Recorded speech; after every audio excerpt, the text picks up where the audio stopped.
Have you ever looked back at a relationship or a situation in your life and thought, why did I let that go on for so long? Maybe it was a job that drained your energy, but you stayed out of loyalty. Maybe it was a friend who always called when they needed something, but never picked up when you needed them. Or maybe it was even a family member who took your kindness for granted, expecting you to always give, but rarely giving anything back. If you're nodding your head right now, you're not alone. As we get older, something shifts. We begin to see things more clearly.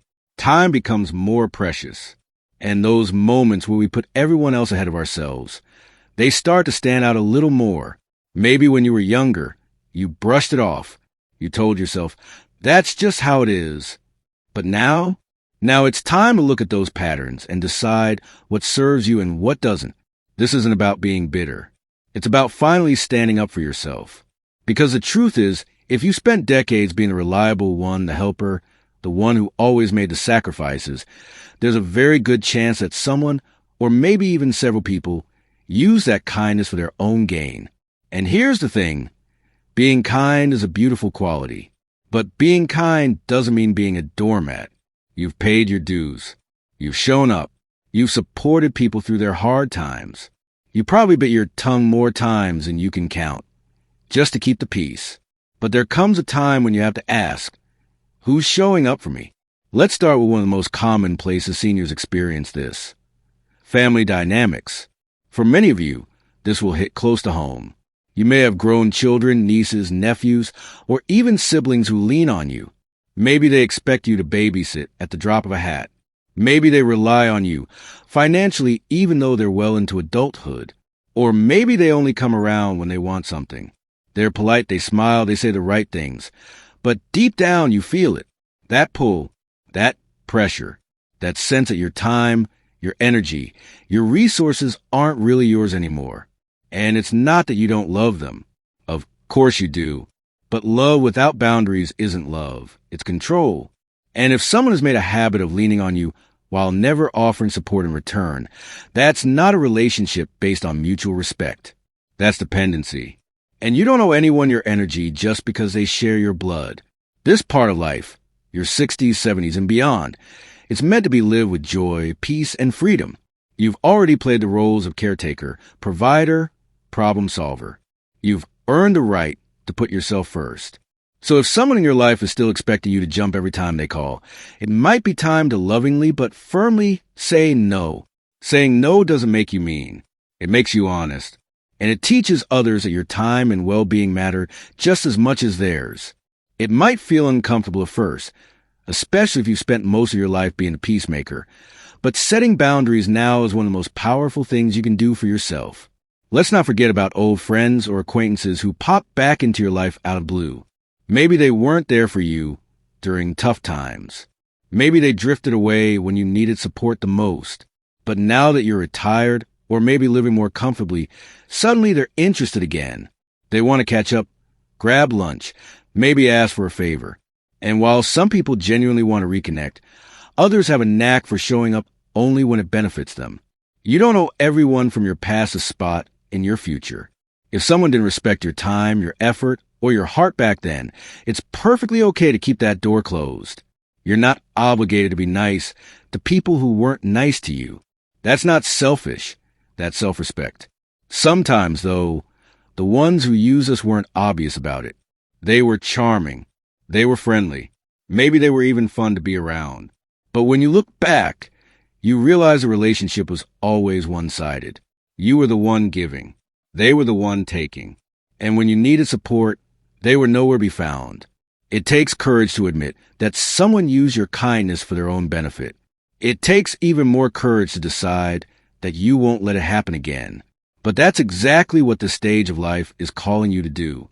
To stand in your strength, to reclaim your voice, and to stop apologizing for choosing peace over people-pleasing. You've given so much of yourself over the years. You've done the hard work, raised kids, held down jobs, supported loved ones, kept households running, all while carrying your own burdens quietly. But now is the time to give that same energy to yourself. If that means letting go of relationships that drain you, so be it. If that means saying no to people who only show up with their hands out, that's okay too. It's not about being unkind. It's about being clear. Clear about your boundaries. Clear about your worth. And clear about who gets access to your energy. Because not everyone deserves a front row seat to your life, especially if they didn't show up when it mattered. Now, let's talk about something that's a little harder to see, but just as damaging: emotional manipulation. This one is tricky because it often hides behind guilt. And guilt can be such a sneaky little thing, can't it? You might hear it in phrases like, "But you're the only one I can count on," or "You've always been there for me. Don't stop now." Or maybe it sounds more subtle, like a sigh, a silence, or a disappointed look when you finally try to set a boundary. Here's the truth. People who benefit from your lack of boundaries will always resist when you start to set them. That doesn't mean you're doing something wrong. It means you're finally doing something right. Emotional manipulation often comes from people who know you're kind, empathetic, and generous. And they play on that. They count on the fact that you don't want to hurt anyone's feelings. But here's the flip side. What about your feelings? How many times have you walked away from a conversation feeling drained or guilty because you said yes when every part you want to say no? How many times have you gone along with something that made you uncomfortable just to avoid rocking the boat? That quiet self-betrayal adds up, and over time, it chips away at your joy. It builds resentment. It makes you feel invisible in your own life. You got to give yourself permission to stop apologizing for taking care of yourself. It's okay if someone gets upset when you stop doing what they want. It's okay if they don't understand your boundaries. You are not responsible for managing other people's emotions. You are responsible for honoring your own. And let's not forget about the people who make you feel less than. You know the ones. The people who act like they're doing you a favor just by being around. They speak over you, dismiss your experiences, or treat your opinions like they don't matter. Maybe it's a doctor who talks to you like you're a child. Maybe it's a younger relative who rolls their eyes when you share a story.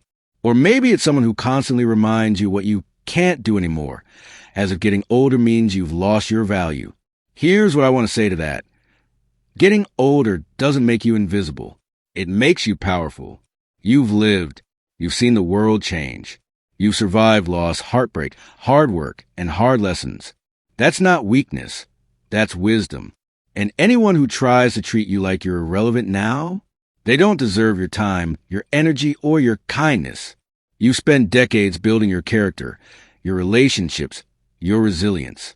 You've raised families, fixed problems, sacrificed your time, your sleep, your health, even your dreams at times, for the sake of others. That kind of strength doesn't disappear with age. If anything, it becomes sharper, clearer, more unshakable. So don't let anyone treat you like you're a burden or a background character in your own story. This is still your life, and your voice still matters. Another way people use seniors, one that's rarely talked about, is financially. Maybe it's a family member who borrows money and never pays it back. Maybe it's someone who assumes you'll cover a bill or pay for a vacation because you've got the time and the money. Or maybe it's even organizations and companies that prey on older adults with emotional appeals, endless donation requests, or flat-out scams. If anyone makes you feel pressured, rushed, or guilty about your money, pause right there. You are not an ATM. Your finances are yours to use as you see fit. You've earned every dollar, and you have a right to enjoy it. Whether that means treating yourself, traveling, spoiling your grandkids on your terms, or simply living comfortably without guilt. And if anyone accuses you of being stingy just because you finally put your foot down, let them. Let them be uncomfortable with your boundaries. You're not here to make everyone else happy at your own expense. You're here to live the rest of your life in peace. Sometimes the hardest people to set boundaries with are the ones we love the most. A child, a partner, a lifelong friend. You want to help. You want to be there. And there's nothing wrong with that until it becomes one-sided, until helping them starts to hurt you. That's the moment you have to ask yourself, am I helping or am I enabling? Helping lifts people up. Enabling keeps them dependent. And while it might feel kinder in the short term to say yes, in the long run, saying no can actually be the most loving thing you can do. It teaches people responsibility. It teaches them that your time and energy are valuable. And it teaches you that you don't have to lose yourself to prove you care. If someone truly loves and respects you, they'll honor your boundaries. They'll appreciate your honesty. And if they don't, well, maybe that's the wake-up call you needed. Because the people who only stuck around because you made their life easier, they were never really in your corner to begin with. That realization can sting, but it also sets you free. One of the most powerful lessons that comes with age is this. Just because someone has been in your life for a long time doesn't mean they've earned the right to stay in it. Longevity doesn't equal loyalty. Sometimes the people who've known you the longest are the very ones who take you most for granted. They assume you'll always be there. They assume they can cross the line because you've never drawn it before. But guess what? It's never too late to draw that line. Let's be honest here. Some of the most exhausting relationships aren't with strangers. They're with people who feel entitled to your energy. Maybe it's that friend who only calls when they need something, or the family member who shows up empty-handed but leaves with your time, your peace, or your emotional stability. They don't ask how you're doing. They don't check in unless it benefits them. And they definitely don't appreciate you the way they should. Now, at this stage in your life, you have to ask yourself, what kind of people do I want around me? Who fills me up and who drains me? Because your energy is sacred. Your time is precious. You've got fewer years ahead than behind. And every day should be spent doing things that bring you joy, peace, and purpose, not walking on eggshells or overextending yourself just to keep the peace. Peace that comes at the cost of your well-being isn't peace at all. It's silence. And silence can be heavy when you've got things you want to say, feelings you've stuffed down, and boundaries you've never had the courage to enforce.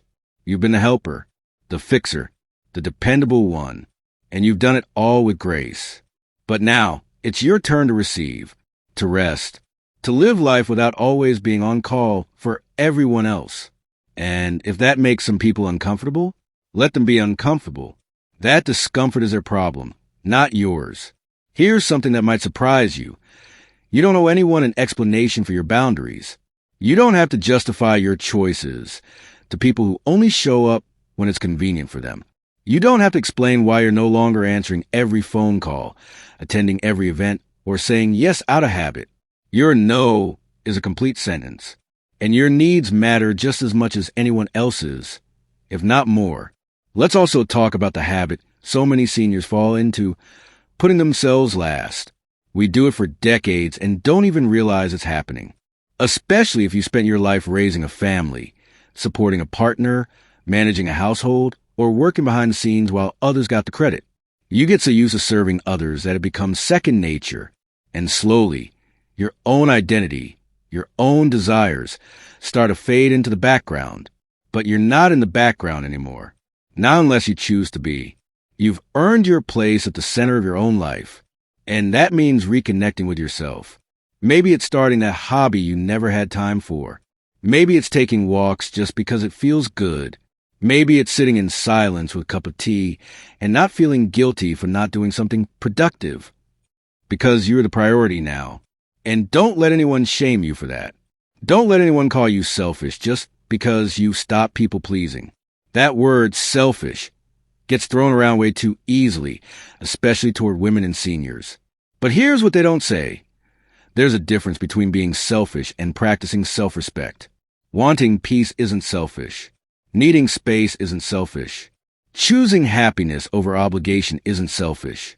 It's survival. It's sanity. It's self-preservation. Now, some of you might be wondering, but what if I cut people off and end up alone? That's a fair question. Loneliness is real, especially as we get older. But here's the thing. Being alone and being lonely aren't the same. You can be surrounded by people and still feel completely unseen. You can be the life of the party and still go home feeling empty. Sometimes being alone is exactly what you need to reset, to reflect, and to rebuild your sense of self. And when you clear out the people who no longer respect or value you, you make room for something new. You make room for deeper connections, real friendships, and meaningful conversations. People who celebrate your joy, not resent it. People who give as much as they take. People who remind you that you still matter, not for what you can do for them, but for who you are. And that's what it really comes down to.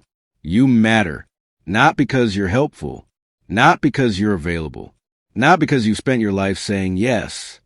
You matter because you're a whole, complex, beautiful human being with a story worth honoring, with dreams still worth chasing, with a heart that still beats with purpose. So don't be kind to those who've used you, dismissed you, or drained you. Be kind to yourself instead. Be fiercely protective of your peace. Be boldly unapologetic about your joy.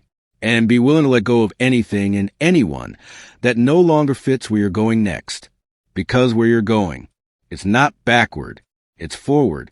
And the road ahead is yours to walk, free of guilt, full of clarity, and finally, on your own terms.